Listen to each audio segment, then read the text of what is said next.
cloaked in folds of midnight water, side by side, we sons and daughters, we set forth for no king's orders, but we'll sail together. This led to Skunk, right? So we've started, the issues have already started with No Knees. The captain and No Knees are at each other's throat. And then we have this guy, Skunk. And Skunk is just this picked on crew member that is suffering from syphilis. Um, and so nobody is allowing him near the girls. No one is allowing him near anybody. And they keep mocking him, they keep making fun of him. And you kind of went with this as well.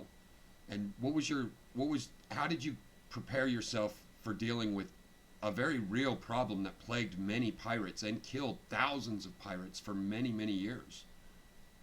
She took pity on him because of, like you said, he was very picked on, and she was in situations where she witnessed that, and she took pity on him. Not that she would have given him the chance to do anything like that toward her, but yeah, she was like, I'm willing to help you wherever I can, just keep your hands to yourself and we'll be great, you know. So but he didn't want to keep his hands to himself, but Right, but and that led to the he was ending of one of your characters. And what did, how did you come up with that whole, this is going to happen? well, I like to think into the future. While I'm at work, my mind just goes crazy with ideas because I'm at home. I'm like distracted by other things, but at work, my mind's just very open and stuff. So things are just going through my mind all the time. So I'm like, what can I do with this character, or um, what can I do to make this happen, or this, and this, you know, just all kinds of things are going through my mind. And you know, at this point, I hadn't really focused on the two other characters. I'm sorry, I have my throat. I have like a problem. So, It's all right. um, the other two girls I hadn't really focused on, which was Esther and Anna. And Anna, being the youngest, she was very young. 19, I think, is what I had her listed at. She may be 20, I'm not sure. She was very young. She was the innocent of the three, and that was all I really gave her, where Esther was more of um the one that just couldn't stomach things. You know, she got sick and everything like that, you know, things like that. So this life is definitely not for her, but she's adjusting. But so Anna, being naive and not knowing a lot about, like, the syphilis, for example. So he could have told her that he didn't have anything at all and she would have believed it, you know what I mean? She's just that type of person. So um I figured it would work better for that, and I wanted to give them more of a better something for exclusive to their character, you know, because I didn't want them to be just some randos just sitting back there just waiting to be used, you know. So wanted to throw her little story in there. And did you always plan on having her end her life? No, that was actually something I thought, because like I said, we touched base on dark subjects in here, and I thought that would be a perfect, because women ending their lives in that time period was quite common. They did it quite often, and I thought it would be perfect to put something like that in there, you know, because it's not quite historical based, but I wanted to put aspects of like real life problems, like learning something and then having consequences for it. You know what I mean? That's kind of what I wanted. Right. Something that happens and then there's actual consequences for it. So that was my idea for that. Okay. Well, I found the whole story part intriguing. Like I said, you kind of keep me on the edge of my seat all the time. I'm doing my best to like keep up, but I'm always on the edge of my seat with the new stuff that you're coming out with, and just going with it and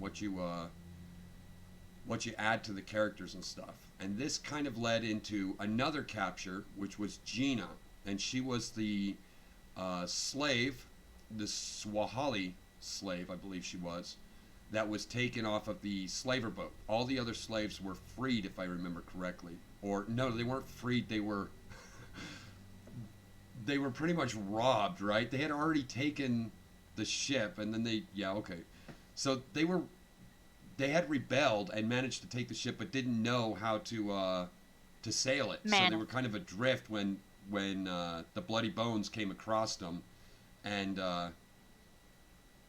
what did he end up killing a few, and then released the other prisoners to teach them how. Betsy had convinced Butcher to take on a few because his numbers were low on the ship from his last um, attack with the Status, which was the first ship that he ever came across. He had lost several men, and she thought it would be a good idea to have those extra hands on the ship, even though they weren't exactly, they didn't know exactly what they were doing, but they could learn. And she thought that would be a perfect idea to at least give some of them a life because they were going to die no matter what. Right, and he took Gina, which was a female that he pretty much just let the crew go wild with. And this was a part of this was a darkness that I did not see coming from Betsy, which is a mercy killing.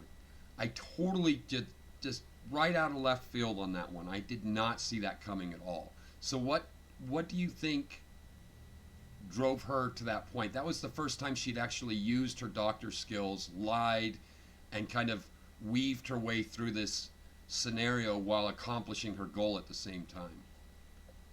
Well, Butcher had taken her off of duty for a couple of days because she was hurt pretty badly and she needed medical attention. And uh, he left Gina in her care, and she, Gina had told her that she wished for her life to be ended.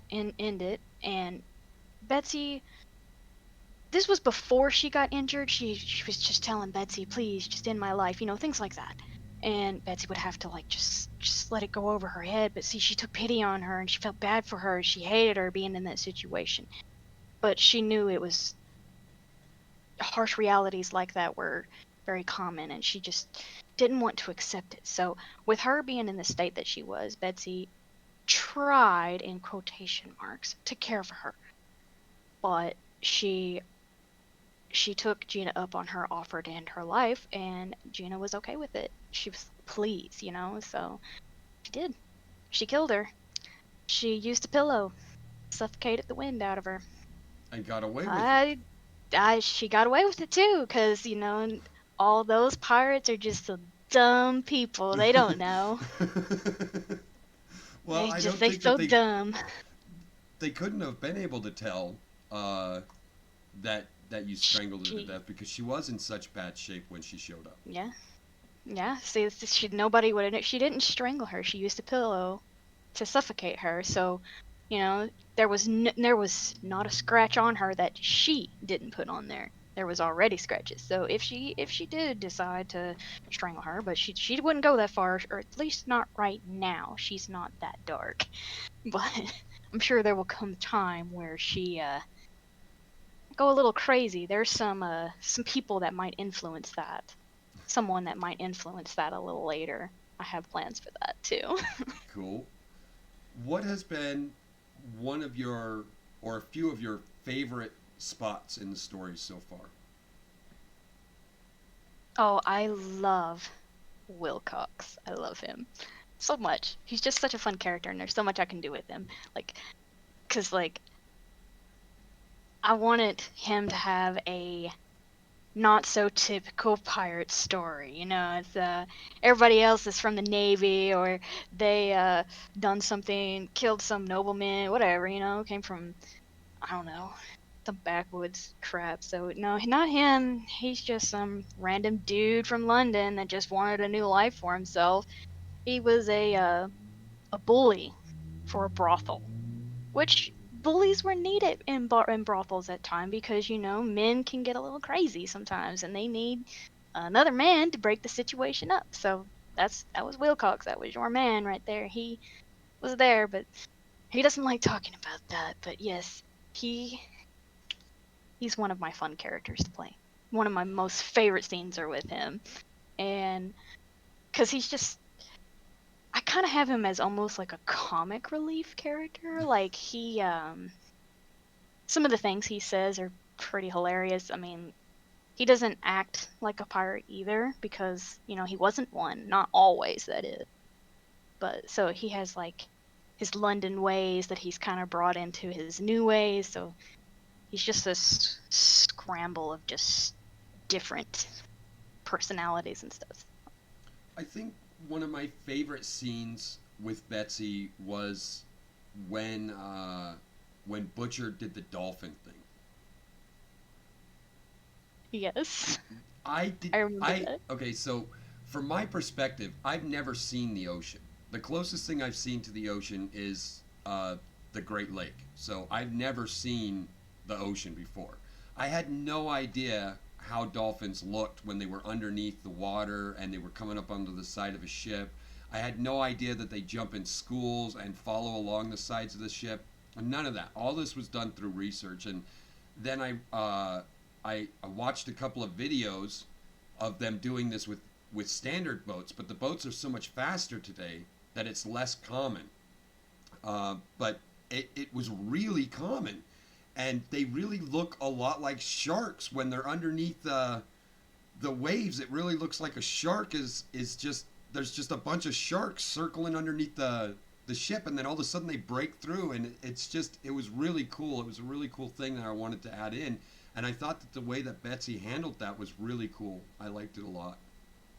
Well, she at first thought he was trying to push her over. She wasn't expecting that, but whenever she caught eye of what was actually down there, she was quite surprised. She had never seen a dolphin before.